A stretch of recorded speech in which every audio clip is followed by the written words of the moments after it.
Les salles du français, ça se poursuit. Guillaume Raté-Côté ici, à votre service. Et on retourne dans le monde des affaires aujourd'hui en faisant un détour par l'international pour parler de notre beau parler. J'ai nommé de français, évidemment, l'invité du jour. Et Sophia Jab, entrepreneur, qui, j'espère, a vu son nom être bien prononcé. Et bienvenue dans les salles du français, Sophia. Merci. C'est bien ça, Jab? C'est pas Jab? Ben, à l'origine, c'est vraiment Jabrala, c'est un nom tunisien, mais c'est plus facile de pas se le faire difformer en disant Jab, donc c'est pour ça que j'en arrête là. Alors, mais normalement, c'est Sophia Jabrala, oui. Déjà un phénomène intéressant à traiter ensemble. Mais parlons de toi pour débuter, avant de rentrer dans le vif vraiment du sujet là, du français, puis des prononciations, puis des phénomènes interculturels comme ça. T'es dans le domaine de l'esthétique et de la coiffure, si je comprends bien, pas à une petite échelle. Le nom de l'entreprise, c'est quoi? J'en ai deux. J'ai XOX by So, qui est une compagnie de produits capillaires qui est destinée principalement aux professionnels de la coiffure. Okay. Puis j'ai un institut qui se nomme l'Institut B à Montréal, à Saint-Léonard. Puis cet institut-là, on fait de la coiffure, des traitements, de l'esthétique complet, des lasers, des tatouages. C'est vraiment plus complet pour le domaine de la beauté. OK, excellent.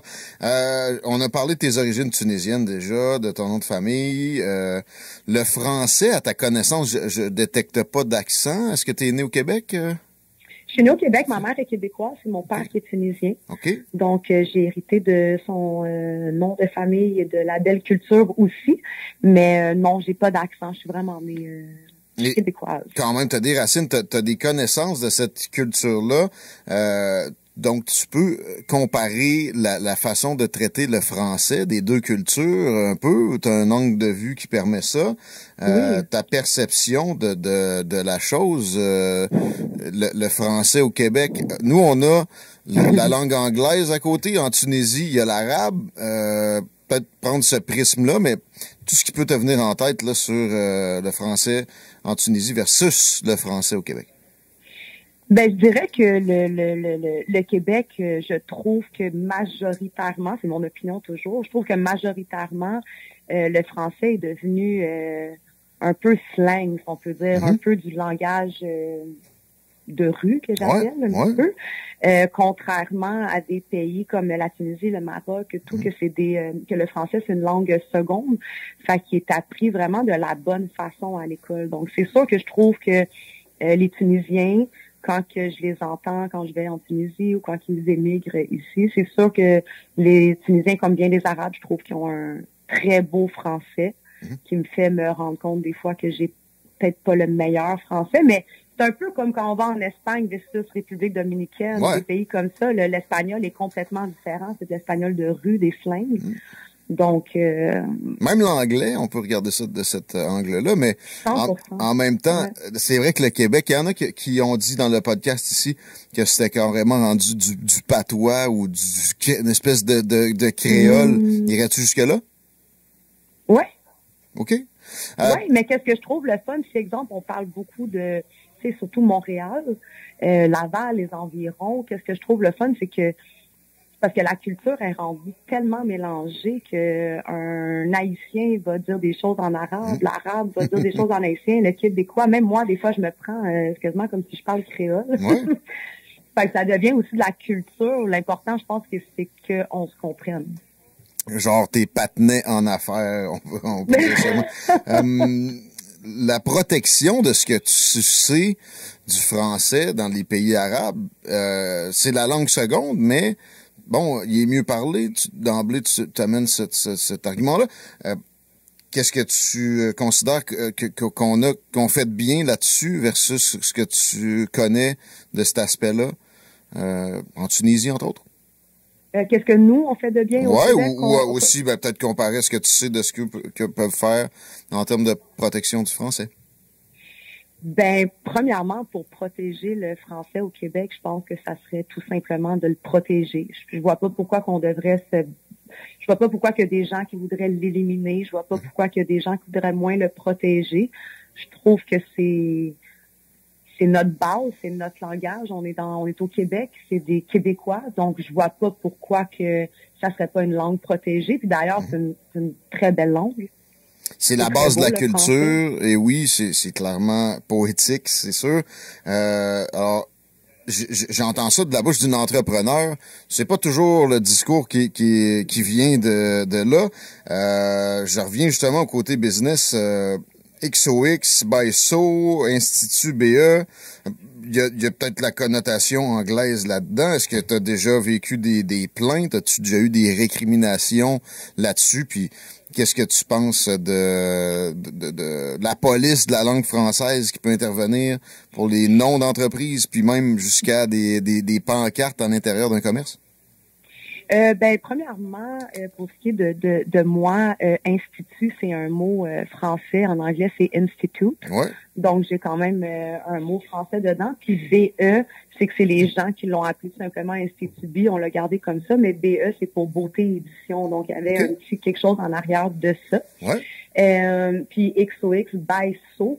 XOX, ça veut rien dire. So, c'est Sophia. C'est juste le by qui est en anglais, mais c'est quand même le nom de la compagnie. C'est gamme de produits capillaires XOX by So. On essaie de garder le français derrière tout ça. D'accord. Le seul...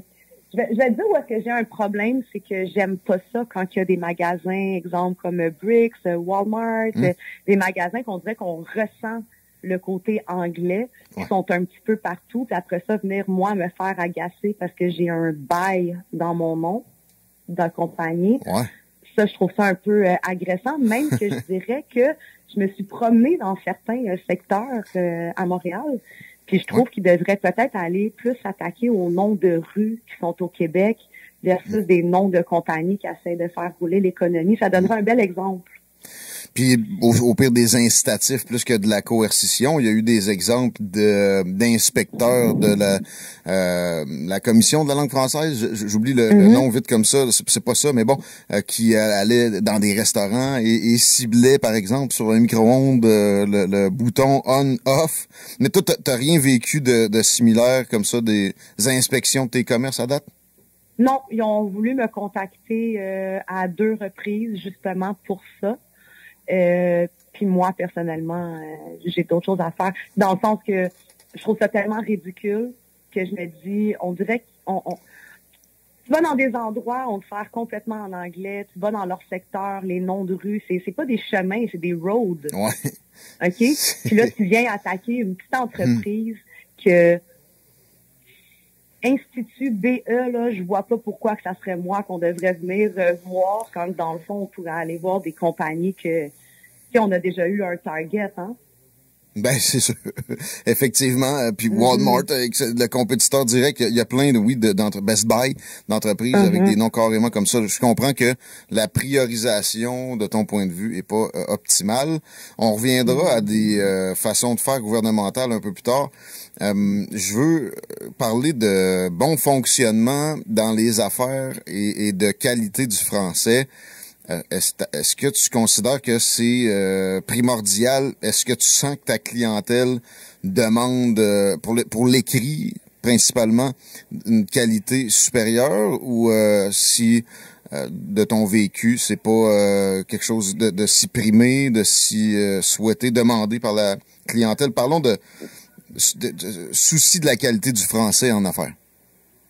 Ben moi, pour ce qui est de mes compagnies, mes publicités sont faites principalement en français, mes sites internet principalement en français. Personne n'a de la difficulté, puis je trouve que ça, c'est mon expérience à moi. Je trouve que les gens qui ont un peu plus de difficulté avec le français, ben ils trouvent le moyen d'écrire des courriels, demander des explications. Moi, on dirait que j'ai pas vécu autour de personnes qui comprennent pas ces choses-là. Puis moi, je trouve que c'est vraiment le fun de parler. Tout va avec une attitude aussi, une énergie. Je trouve que c'est le fun de parler en français. J'adore parler français québécois, mais peut-être que mon approche quand quelqu'un me parle en anglais puis que je le sais qu'il parle en français, ben je les laisse me parler en anglais puis je les réponds en français puis j'ai pas de problème avec ça.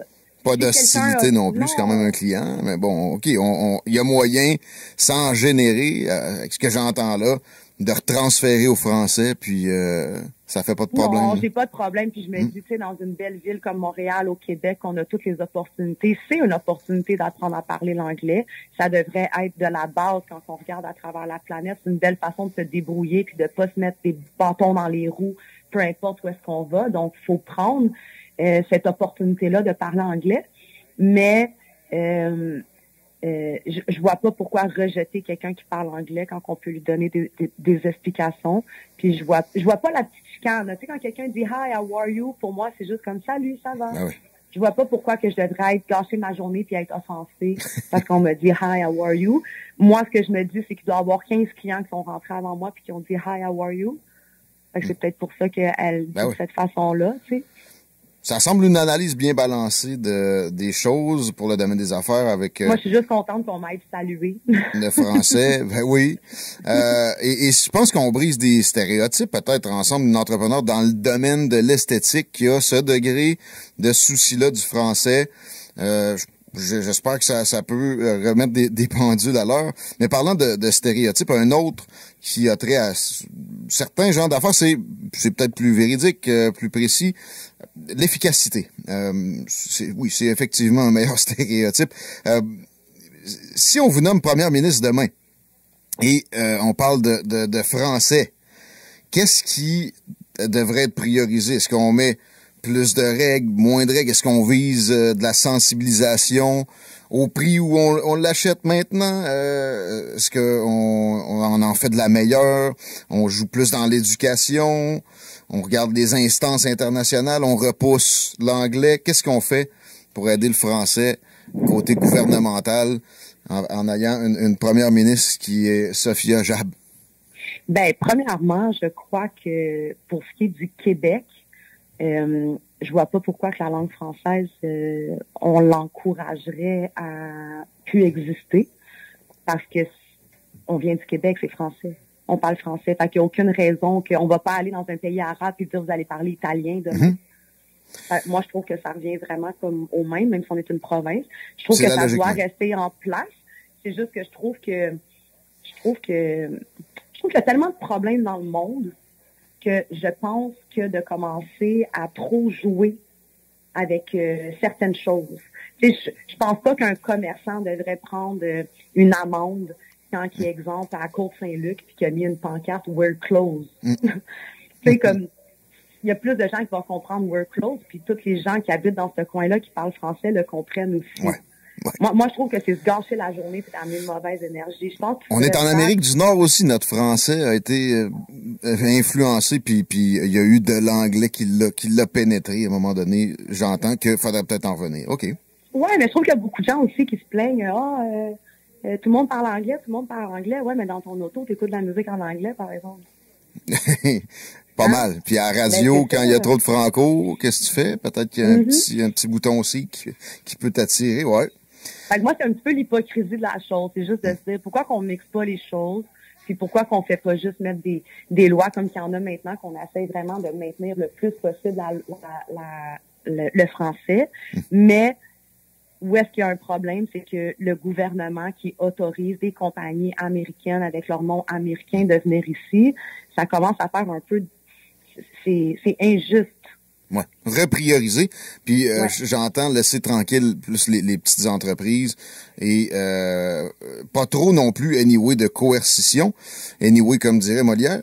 La sensibilisation, est-ce que c'est quelque chose qu'on fait assez? Est-ce qu'on devrait investir plus? Est-ce qu'il devrait y avoir des campagnes, je sais pas, de publicité qui visent à ce que les gens élèvent leurs soucis de la qualité de la langue française? On en fait assez? Comment tu vois ça, la sensibilisation?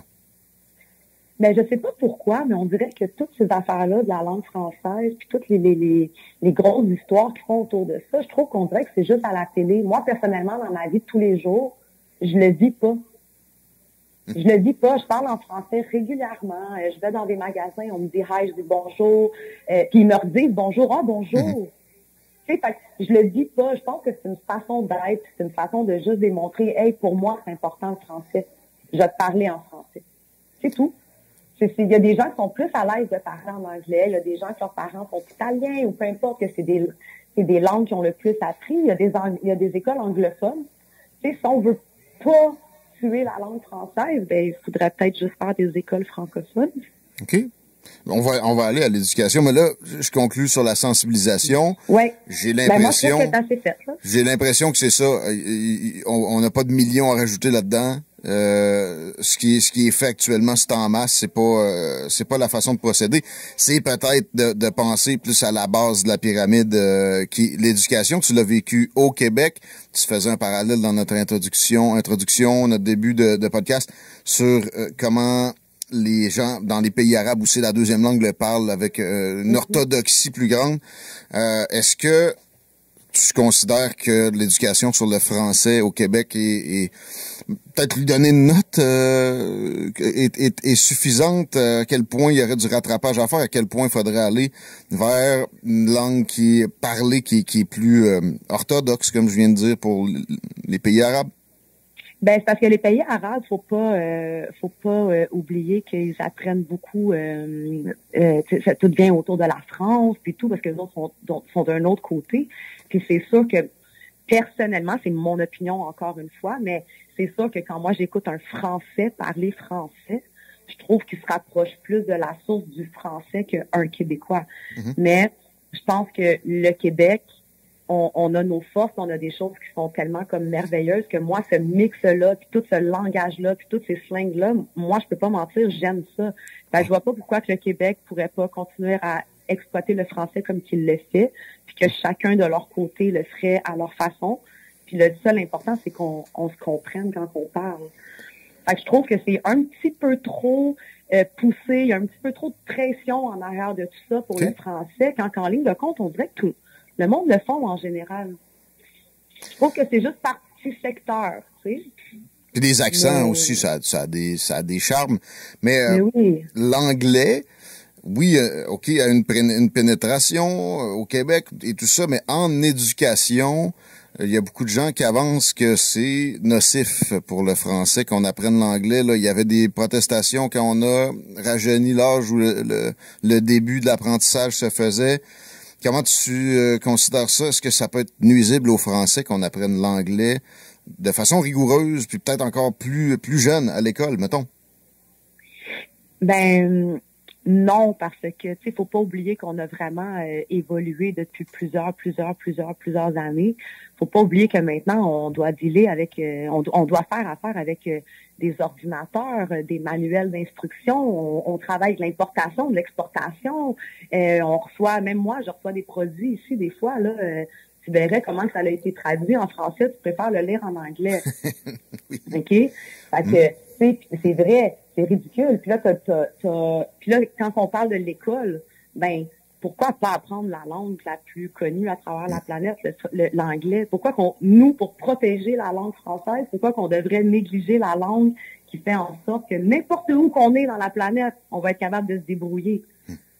300 millions à peu près de locuteurs francophones dans le monde, mais il y a 8,5 milliards d'habitants. Et la langue commune pour communiquer entre cultures différentes, c'est l'anglais. Alors je comprends que il faut surtout pas, dans ton point de vue, reculer là-dessus puis le mettre de côté pour autant d'amour de la langue française. Il n'est pas question de ça. Non, puis je pense que dans la vie, c'est toute une question de au lieu de focusser sur des points puis vouloir les pousser puis un petit peu créer des énergies qui sont stressantes, je pense que l'important c'est juste de se dire comment qu'on peut trouver l'équilibre là-dedans. Juste un équilibre. Intéressant. On peut pas forcer les gens à parler un langage qu'ils veulent pas parler, mais tout ce qui est l'immigration, peu importe, mais là si tu veux venir au Québec, j'imagine que tu sais ça serait bien de passer après les étapes de français. Okay. Parce que sinon, s'il y a plein, moi, je suis 100% pour les immigrants. Je trouve ça merveilleux qu'on soit dans un pays qui fait ça. Mais ce que je veux dire, c'est que on peut pas, accepter des immigrants, puis après ça, se dire que la langue française va pas mourir si on les instruit pas par rapport à la langue française. Fait que si leur deuxième langue, c'est l'anglais, qu'ils viennent ici, puis que personne les pousse à parler le français, puis qui s'en vont dans un secteur que là, tout le monde parle anglais. À un moment donné, ça va y aller par élimination. J'ai l'impression qu'il va y avoir trop d'anglais qui va rentrer, puis là, le français pourrait se perdre. Mais s'il y a un équilibre là-dedans qui fait en sorte que tout le monde parle... Je vais dans des places, des fois, les gens ne parlent même pas un mot français. Ouais. Ça, pour moi, c'est pas normal. À Montréal. À Montréal, mais la personne qui parle français, qui parle anglais, là, elle décidera comment elle veut parler aujourd'hui. J'allais aller vers l'international. Très, très belle conclusion pour passer avec une belle transition au prochain point. L'immigration au Québec, on favorise quand même d'une certaine façon l'immigration provenant de zones où le français est présent. J'ai l'impression que tu vas me dire que c'est une bonne chose, mais à quel point on le fait? Est-ce que c'est assez? Est-ce que c'est trop? Comment sélectionner nos immigrants si ce n'est que sur la base de la langue, oui, économique? Comment on balance ça? Parlons de l'immigration un peu plus. Moi, je trouve que l'immigration, qu'est-ce que ça apporte de bon, c'est que tous les enfants de tous ces immigrants-là, c'est le futur. Moi, c'est comme ça que je le vois. Donc, c'est sûr que c'est important que, peu importe l'immigration de quel pays qu'elle vient, peu importe quel langage qu'ils parlent, moi, je trouve que c'est très, très, très important qu'ils apprennent à parler le français. Comme ça, on vient de s'assurer que le français va toujours être présent. Mais l'immigration en tant que telle, j'ai absolument rien contre ça. C'est juste que je trouve que peut-être des fois, c'est pas assez bien encadré. C'est pas choisi si judicieusement que ça, mais il y a quand même une volonté d'aller chercher le plus de francophones possible en quelque part. Ça, tu perçois ça d'un bon œil? Oui. OK. Oui, tout à fait, parce que je me dis que je pense qu'on n'est pas les seuls qui acceptent l'immigration. Donc, si c'est si important que ça, la langue française, mais je trouve que oui, c'est bien qu'ils favorisent les immigrants qui parlent français, de la même façon que si les États-Unis qui parlent anglais doivent prendre des immigrants, mais ça deviendrait ridicule que nous, on pogne ceux qui parlent anglais, eux, ceux qui parlent français, puis on se bat pour les langues après. Là. À un moment donné... faut être logique un peu. Puis tu sais, qu'on aille au Canada ou aux États-Unis, ben quand tu es un immigrant, je pense que c'est quand même un meilleur monde d'opportunités, peu importe. Le Canada anglais attire beaucoup des immigrants qu'on va chercher, souvent aussi anglophones. Il y a des coûts aux premières années d'immigration. Le Québec les défraye souvent, puis perd après ce que ça représente en termes d'apport démographique, économique, puis de diversité. J'imagine que ça, tu considères qu'on pourrait éviter ça si on allait chercher plus de francophones également? Oui, ben je pense que tu sais, quand on a un problème, on essaie de trouver des solutions, on crée pas plus de problèmes. Fait que on parle du gouvernement, là. Tu sais, si le gouvernement se sent que la langue française est en train de se perdre au Québec, ben je les inviterais à prendre des décisions qui la protègent.